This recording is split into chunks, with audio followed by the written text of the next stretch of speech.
વાત કરીશું દ્વિઘાત સમીકરણના ઉકેલ વિશે। દ્વિઘાત સમીકરણના ઉકેલ ત્યાં સ્ટાન્ડર્ડ 1 માં ઓલરેડી શીખીને આવી છું।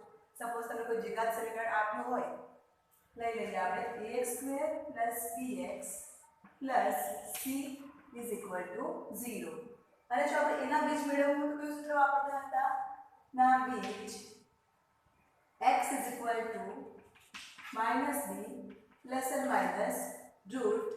√b² - 4ac/2a આ ઓલરેડી આપણે શીખીને આવ્યા છીએ। ઓકે, હવે જો સપોઝ જો આમાંથી હું માઈનસ કોમન કાઢું b² - 4ac માંથી સપોઝ હું માઈનસ કોમન કાઢીશ તો શું આવશે? x = -b ± માઈનસ કોમન કાઢીશ એટલે 4ac તમારું પ્લસ થઈ જશે અને b² જે છે એ તમારું થઈ જશે માઈનસ અપન 2a। હવે -b ± હવે જો વર્ગમૂળમાં માઈનસ છે અને 4ac માઈનસ b² છે તો માઈનસ પણ છે તેને રૂટ માઈનસ પણ લખી શકું। Okay, into 4ac minus b² લખી શકું। ઓકે, હવે આપણે જાણીએ છીએ કે આ ઇક્વલ ટુ શું થાય છે? આ ઇક્વલ ટુ રૂટ માઈનસ 1 તો રૂટ માઈનસ 1 છે ત્યાં શું મૂકી દઈશું? આ મૂકી દઈશ બેઝ ઇક્વલ ટુ શું આવી જશે? Upon 2a is equal to -b ± i root minus 1 જગ્યા પર શું મૂકવાનું છે આપણે? i અને રૂટ 4ac - b² એમ રહેશે અપન 2 તો x is equal to -b ± i into root 4ac - b² upon 2a જે છે એ તમારા આ દ્વિઘાત સમીકરણના સંકર બીજ થશે ને આપેલ દ્વિઘાત સમીકરણના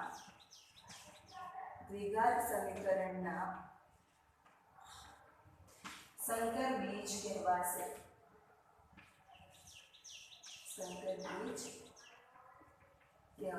રાઈટ, એટલે કે x = -b ± એટલે કે i વાળો તમારો ફોર્મ હોય તેને શું કહેવાશે? તમારા સંકર બીજ કહેવાશે। અને એ તમારું ક્યારે મળે?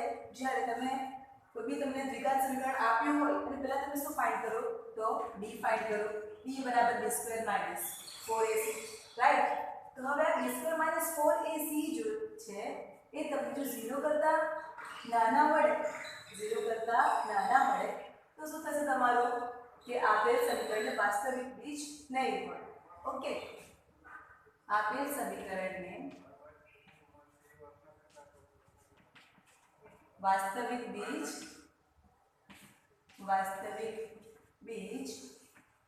ન મળે તો જ્યારે તમારું d એ 0 કરતા નાનું હોય ત્યારે તમને શું મળશે? ના સંકર બીજ મળશે।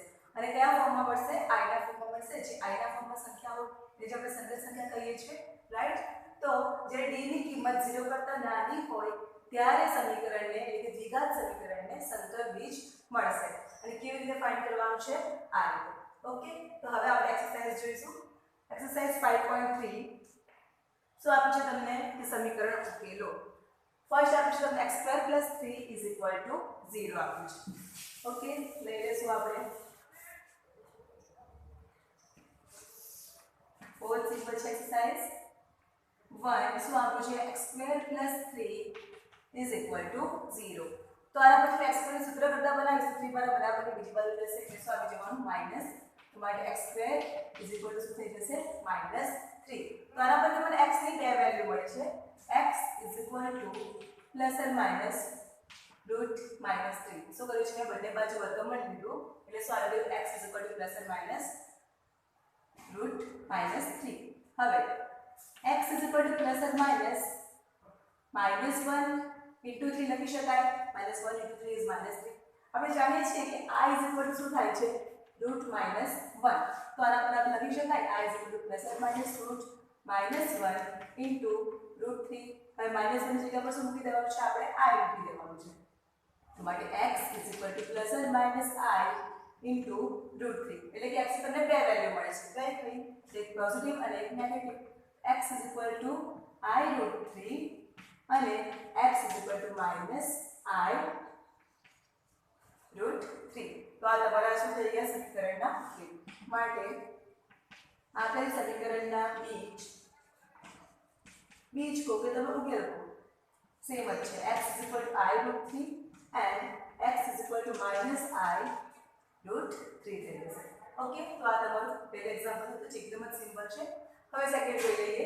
સેકન્ડ તમને શું આપ્યું છે કે 2x² + x + 1 is equal to 0.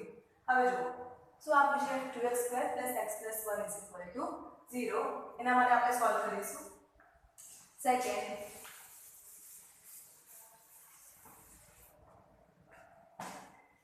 આપ્યું છે 2x² + x + 1 is equal to 0.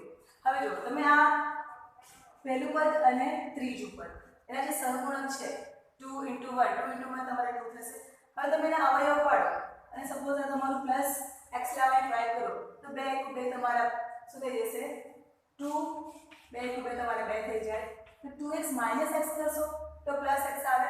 પણ જુઓ શું થશે અહીં 2x² + 2x - x + 1 is equal to 0 થઈ જવાનું. હવે આ બંનેમાંથી તમે 2x કોમન કાઢશો તો 2x કૌંસમાં શું બાકી રહેશે x + 1 -1 કોમન કાઢશો તો શું આવી જશે x - 1. તો આ બંનેમાંથી તો અવયવ જે છે કોમન નીકળતો જ નથી, બરાબર. એટલે તમારે શું કરવું પડશે પછી આને આ જે સમીકરણ આપ્યું છે એને આપણે ax² + bx + c is equal to 0 સાથે સરખાવી દઈએ ને ax² + bx + c is equal to 0 સાથે સરખાવી. તો શું આવી જશે a is equal to x² જે છે એનો સહગુણક કયો છે a અને આ તમારે a is equal to થઈ જવાનું 2 and b is equal to x સાથે 1 ગુણાયેલો છે એટલે b is equal to 1 and c બરાબર થઈ જવાના તમારા 1. હવે આપણે b² - 4ac શોધીશું. તો b² - 4ac is equal to 1² - 4 into ac. તો a ની વેલ્યુ છે 2 and c ની વેલ્યુ છે 1 is equal to 1² તમારો થઈ જશે 1. 4 into 2 is 8. તો 1 - 8 બરાબર થઈ જવાના તમારા -7. હવે જુઓ તો b² - 4ac મને શું મળ્યું છે -7. ઓકે, તો b² - 4ac અહીં મેં લખ્યું છે ભૂસી નાખ્યું છે. -7 તમારા શું થઈ જવાના 0 કરતા નાના છે, બરાબર. જો b² - 4ac જો 0 કરતા નાના હોય તો સમીકરણને વાસ્તવિક ઉકેલ મળે નહીં. જો વાસ્તવિક ઉકેલ નહીં મળે તો કયો મળશે સંકર ઉકેલ મળશે, બરાબર. તો માટે આપેલ સમીકરણને સંકર બીજ મળશે. રાઈટ. તેના પરથી x is equal to સૂત્ર મૂકી દઈએ. x is equal to -b ± √b² - 4ac / 2a. Okay, હવે જો તમારી પાસે આ સૂત્ર છે x is equal to -b ± આ સૂત્ર √b² - 4ac / 2a. તમે આનો પણ યુઝ કરી શકો. ત્યાર પછી x is equal to -b ± i √4ac - b² / 2a પર તમે યુઝ કરી શકો છો. આપણે આ સૂત્રનો યુઝ કરીશું. ઓકે, હવે જો b² - 4ac મારી પાસે કેટલા છે -7. એની વેલ્યુ હું મૂકી દઈશ. b અને a ની વેલ્યુ પણ છે મારી પાસે, એ બધી વેલ્યુ આપણે હવે મૂકી દઈએ સૂત્રની અંદર. તો x is equal to b કેટલા છે 1 છે તો તમારે -1 ± b² - 4ac કેટલા છે તો -7. ઓકે, અપન 2 into a ની વેલ્યુ છે તમારી પાસે 2. હવે જો આ તમારું શું આવી ગયું વર્ગમૂળમાં -7. તો આને આપણે આ રીતે લખી શકીએ -1 ± √-1 into √7. 2 into 2 is 4. હવે I is equal to શું થાય √-1 તો આના બરાબર શું લખાય છે is equal to -1 ± √-1 ની જગ્યા પર આવી જશે I અને √7 તમારા as it is upon 4. તો આના પરથી મને x ની વેલ્યુ મળે છે, બે વેલ્યુ મળે છે. તો x is equal to -1 I√7/4 અને x is equal to -1 I√7/4. Plus અને માઇનસ છે એટલે એક વખત તમારે લઈ લેવાનું પ્લસ અને બીજી વખત લઈ લેવાનું તમારે માઇનસ. તો આમ 2x² + x + 1 is equal to 0 ના બે બીજ મળશે. કયા x is equal to -1 I√7/4 અને બીજો ઉકેલ છે x is equal to -1 I√7/4. Okay, આગળ જોઈશું આપણે થર્ડ શું આપ્યું છે x² + 3x + 9. તો સેમ આને આપણે શું કરવું પડશે ax² + bx + c is equal to 0 સાથે સરખાવવું પડશે.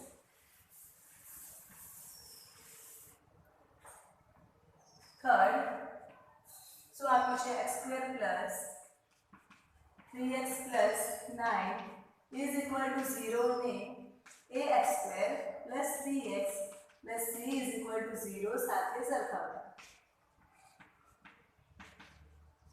તો a બરાબર શું મળી જવાનું મને? x સ્ક્વેર નો સરવાળો કેટલો છે? 1. a is equal to 1. b બરાબર શું મળી જશે? b બરાબર મળશે 3 and c is equal to 9. Okay, આ રીતે સરખાવી દઈએ. ત્યારબાદ પહેલું કામ આપણે શું કરવાનું છે? તો b સ્ક્વેર માઈનસ 4ac આપણે ફાઇન્ડ કરવાનું છે. તો લખી દઈશું આપણે b square minus 4ac. b ની વેલ્યુ છે 3, તો 3 નો સ્ક્વેર માઈનસ 4 a ની વેલ્યુ છે 1 અને c ની વેલ્યુ છે 9 is equal to 3 તારી 9 9 ચોકથી છે તમારા 36. હવે 36 માંથી આપણે 9 બાદ કરવાના છે, તો કેટલા આવી જશે? -27. -27 આવ્યા છે, તો માટે b સ્ક્વેર માઈનસ 4 તમારું શું થઈ જવાનું? 0 કરતા કેવું છે? નાનું છે. માટે આ જે દ્વિઘાત સમીકરણ આપ્યું છે વાસ્તવિક ઉકેલ મળશે નહીં, અને કયો ઉકેલ મળશે? સંકર ઉકેલ મળશે. માટે આપેલ સમીકરણને સંકર બીજ મળે છે. ઓકે, તો હવે આપણે બીજ શોધીશું. પહેલા સૂત્ર મૂકી દેવાનું x = -b ± √b² -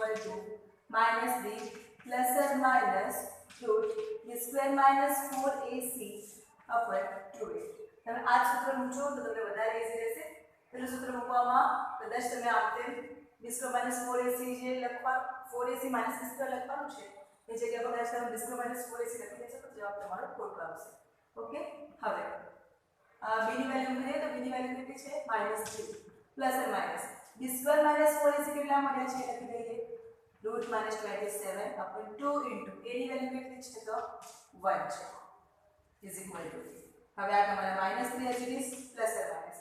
આ તમારો રૂટ -27 આપ્યા છે, તો એને હું √-1 ઇન્ટુ √27 લખી શકું, બરાબર? -1 * 27 is -27, અને બંને વર્ગમૂળમાં છે એટલે તમારું વર્ગમૂળમાં -27 આવી જશે. અપન 2 * 1 is 2. હવે √-1 બરાબર શું મૂકી દેવાનું છે? આપણે i મૂકી દેવાનું. હવે આપણે જાણીએ છીએ કે -1 √-1 is equal to i, તો આપણે એની વેલ્યુ મૂકી દઈશું. અને x is equal to શું મળી જશે? x is equal to -3 plus અને માઈનસ √-1 ની જગ્યાએ આપણે શું મૂકી દેવાનું છે? આપણે i ઇન્ટુ √27/2.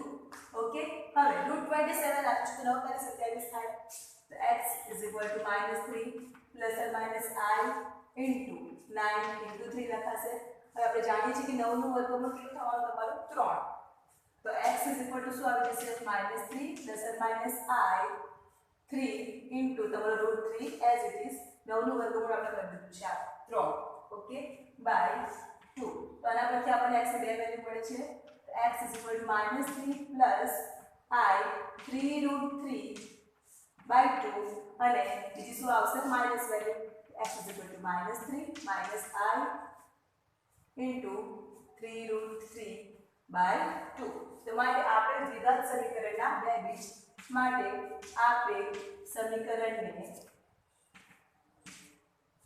બીજ -3 plus i 3 into √3/2 અને -3 minus i 3√3/2 મળે છે.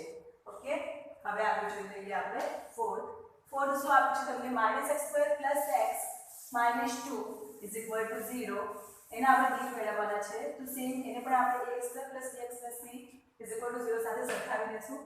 fourth આપ્યું છે -x² + x -2 is equal to 0 ને ax² + bx + c is equal to 0 સાથે સરખાવવા. ઓકે, તો શું મળી જશે? a ની વેલ્યુ શું મળવાની? x² સાથે માઈનસ ગુણાયેલું છે એટલે a ની વેલ્યુ તમારી થઈ જશે -1. b is equal to x સાથે 1 ગુણાયેલો છે અને c ની વેલ્યુ છે તમારી -2. ઓકે, હવે b² - 4ac પહેલા ફાઇન્ડ કરી લઈએ. તો b² - 4ac, b ની વેલ્યુ છે 1 એટલે 1 નો સ્ક્વેર -4 ઇન્ટુ a ની વેલ્યુ છે -1 અને c ની વેલ્યુ છે -2 is equal to 1. હવે તમારા minus as it is minus થઈ જવાનું તમારું પ્લસ, and 4 into 2 is 8. તો 1 minus 8 is -7, એ 0 કરતા નાનું છે, માટે આપેલ સમીકરણને સંકર બીજ મળશે. માટે આપેલ સમીકરણને સંકર બીજ મળે છે. સૂત્ર મૂકી દઈએ હવે. x = -b ± √d² -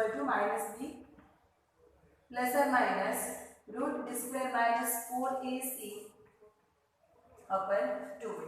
વેલ્યુ મૂકી દેશું આપણે. b ની વેલ્યુ છે આપણી પાસે -1 ± d² - 4ac કેટલા મળ્યા છે? તો -√7/2 * a ની વેલ્યુ કેટલી છે તમારી પાસે? -1 છે. હવે આ તમારું -1 * √7 લખાશે તો √-1 ની વેલ્યુ આપણે i લખી દઈએ.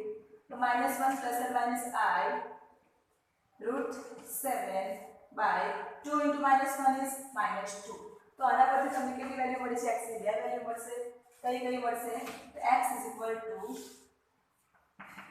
-1 + i √7/2 અને બીજી વેલ્યુ મળશે એની -1 - i √7/2.